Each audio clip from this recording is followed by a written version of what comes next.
The Webb telescope is just getting started.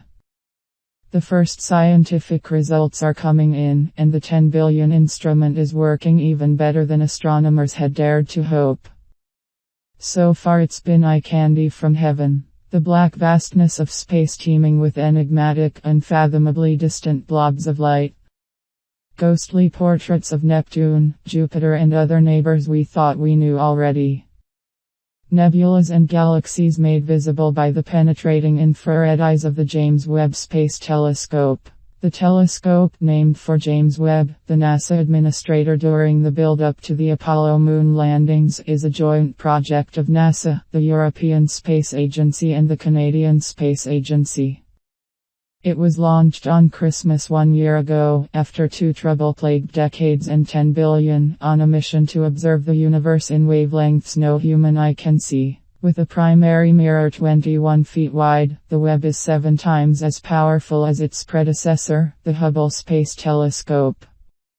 Depending on how you do the accounting, 1 hour of observing time on the telescope can cost NASA $19,000 or more. But neither NASA nor the astronomers paid all that money and political capital just for pretty pictures, not that anyone is complaining. The first images were just the beginning, said Nancy Levinson, temporary director of the Space Telescope Science Institute, which runs both Webb and the Hubble. More is needed to turn them into real science. For 3 days in December, some 200 astronomers filled an auditorium at the Institute to hear and discuss the first results from the telescope. An additional 300 or so watched online, according to the organizers.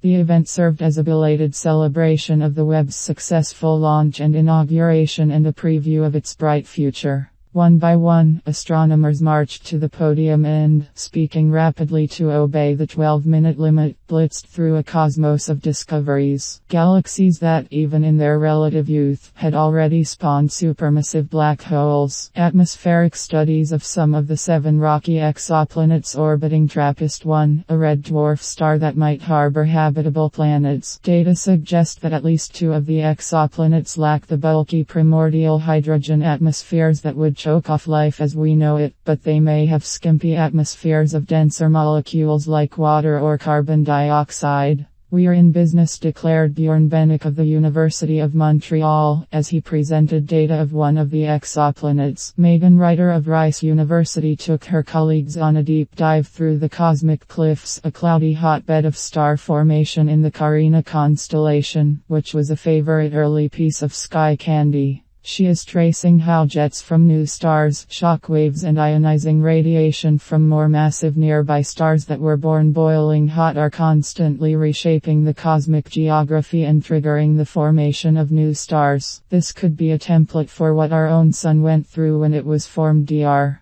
Ryder said in an interview. Between presentations, on the sidelines and in the hallways, senior astronomers who were on hand in 1989 when the idea of the Webb telescope was first broached congratulated one another and traded war stories about the telescope's development. They gasped audibly as the youngsters showed off data that blew past their own achievements with the Hubble. Jane Rigby, the project scientist for operations for the telescope, recalled her emotional tumult a year ago as the telescope finally approached its launch. The instrument had been designed to unfold in space, an intricate process with 344 potential single-point failures, and Dr. Rigby could only count them, over and over. "I was in the stage of denial," she said in Baltimore. "But the launch and deployment went flawlessly. Now," she said, "I'm living the dream." Garth Illingworth, an astronomer at the University of California, Santa Cruz, who in 1989 chaired a key meeting at the Space Telescope Science Institute that ultimately led to the Webb, said simply, "I'm just blown away."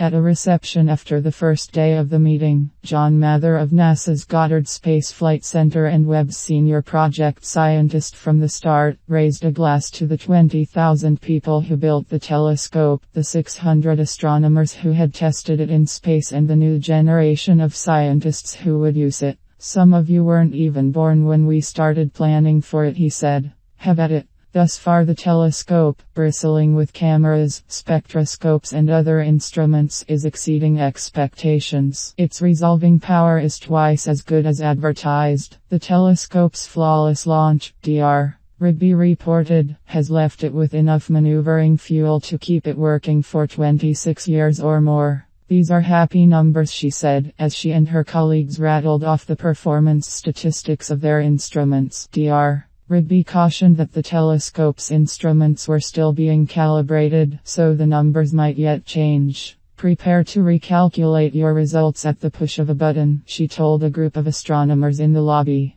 Otherwise, you will hate your life. Perhaps the biggest surprise from the Webb telescope so far involves events in the early millenniums of the universe. Galaxies appear to have been forming, generating and nurturing stars faster than battle-tested cosmological models estimated. How did galaxies get so old so fast? Asked Adam Rees, a Nobel Physics laureate and cosmologist from Johns Hopkins University who dropped in for the day. Exploring that province, cosmic spring as one astronomer called it, is the goal of several international collaborations with snappy acronyms like JADES, JWST Advanced Deep Extragalactic Survey, SEERS, Cosmic Evolution Early Release Science, GLASS, GRISM Lens Amplified Survey from Space, and PEARLS, Prime Extragalactic Areas for Ray Ionization and Lensing Science. Webb's infrared vision is fundamental to these efforts. As the universe expands, galaxies and other distant celestial objects are speeding away from Earth so fast that their light has been stretched and shifted to invisible, infrared wavelengths. Beyond a certain point, the most distant galaxies are receding so quickly, and their light is so stretched in wavelength, that they are invisible even to the Hubble telescope. The Webb telescope was designed to expose and explore these regions, which represent the universe at just 1 billion years old, when the first galaxies began to bloom with stars. It takes time for matter to cool down and get dense enough to ignite stars, noted Emma Curtis-Lake of the University of Hertfordshire and a member of the JADES team. The rate of star formation peaked when the universe was 4 billion years old, she added, and has been falling ever since. The cosmos is now 13.8 billion years old. Astronomers measure cosmic distances with a parameter called redshift, which indicates how much the light from a faraway object has been stretched. Just a few months ago, a redshift of 8, which corresponds to a time when the universe was about 646 million years old, was considered a high redshift. Thanks to Dr. Curtis-Lake and her colleagues, the record redshift is now 13.2, corresponding to when the universe was only 325 million years old.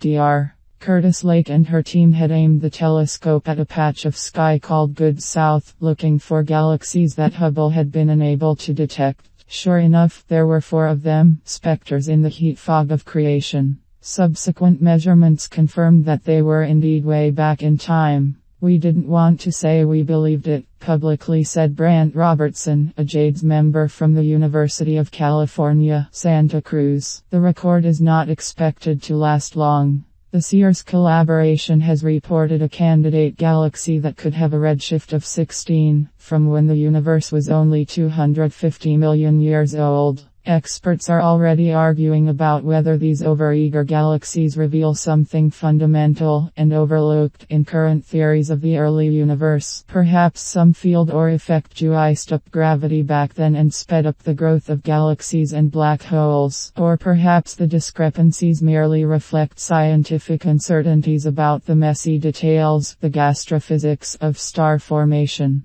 For the last 20 years, astronomers have honed a solid standard model of a universe composed of dark energy, dark matter and a smidgen of atomic matter. It's too soon to break that model, Dr. Curtis-Lake said in an interview. Webb has perhaps 3 decades of observing ahead of it. We are in early stages, she said. The closing talk fell to Dr. Mather. He limned the telescope's history and gave a shout out to Barbara Mikulski, the former senator of Maryland, who supported the project in 2011 when it was in danger of being cancelled. He also previewed NASA's next big act, a 12-meter space telescope called the Habitable Worlds Observatory that would seek out planets and study them. Everything that we did has turned out to be worth it, he said. So we are here. This is a celebration party, getting a first peek at what's out here. It's not the last thing we are going to do. We reduce and analyze the available James Webb Space Telescope, JWST, Aero and ERS near-cam imaging, SMAX 0723. Glass Sears in combination with the latest deep ground-based near-infrared imaging in the cosmos field, provided by UltraVista DR5 to produce a new measurement of the evolving galaxy of luminosity function, LF, over the redshift range, 815. This yields a new estimate of the evolution of luminosity density of, and hence cosmic star formation rate, density, SFR, out to within 300 m of the Big Bang. Our results confirm that the high redshift LF is best described by a double power law rather than a Schechter function up to 10, and that the LF and the resulting derived of nth